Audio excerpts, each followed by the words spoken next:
Hello everyone, my name is Virginia.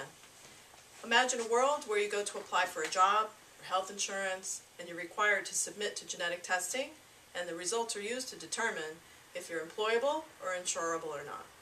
Well, it's not so far-fetched. Genetic testing is very controversial.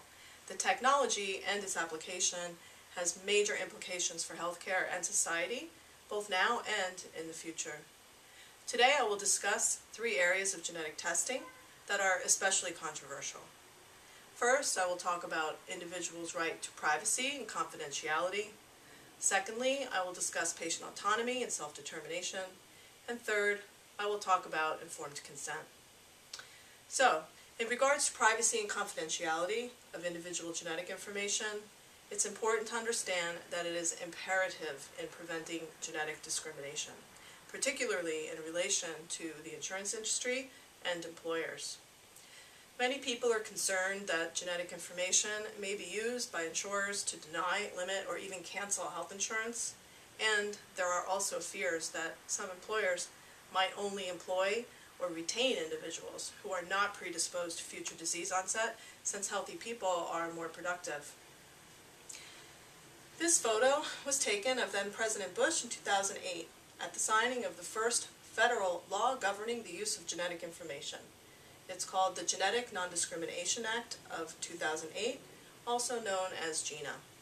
This very important piece of legislature was 13 years in the making and was the first major new civil rights bill of the new century. Under GINA, it is illegal to discriminate against employees or applicants because of genetic information. GINA prohibits the use of genetic information in making employment decisions. It restricts employers from requesting, requiring, or purchasing genetic information, and it strictly limits the disclosure of genetic information. So now I will discuss self-determination and autonomy. This is an important concept in all areas of healthcare and absolutely necessary in the area of genetics. What this means is that each and every person should be entitled to follow their own life plan in light of their own beliefs and values.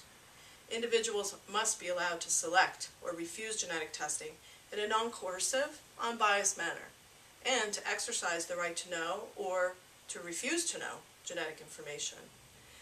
One way to promote the rights of autonomy is to provide adequate time to consider whether or not to be tested and to give more support to patients after testing. Now moving on to the hot topic of informed consent.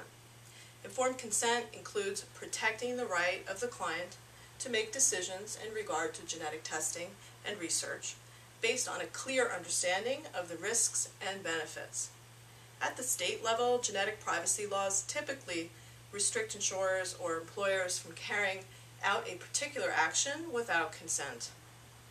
Laws in 17 states require informed consent for third party to perform or require a genetic test or to obtain genetic information. In addition, 27 states require consent to disclose genetic information. So, as I mentioned before, genetic testing is controversial. There needs to be protection of individual privacy in order to prevent discrimination based upon genetic makeup. It is absolutely necessary for individuals to be able to decide for themselves if they want genetic testing or not, and if they choose so, that they consent with full knowledge of the risks and benefits of such information. We as a society must strive to always protect the rights of those living with genetically determined conditions.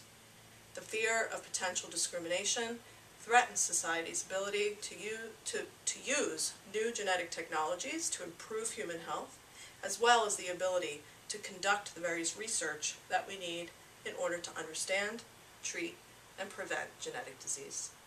Thank you for your time. Are there any questions?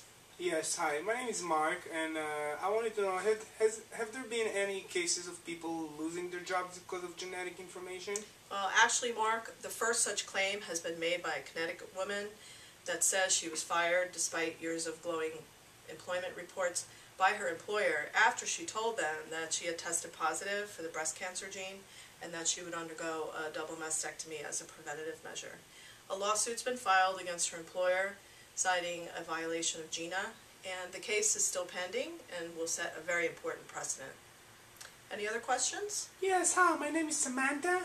I wanted to know how can I find out more specific information regarding the laws governing genetics in the state that I live in. That's a great question, Samantha. And actually, there's a website for the National Conference of State Legislatures. It has detailed information regarding individual state statutes and specific penalties. I'm happy to provide you with the website information. Again, thank you for your time.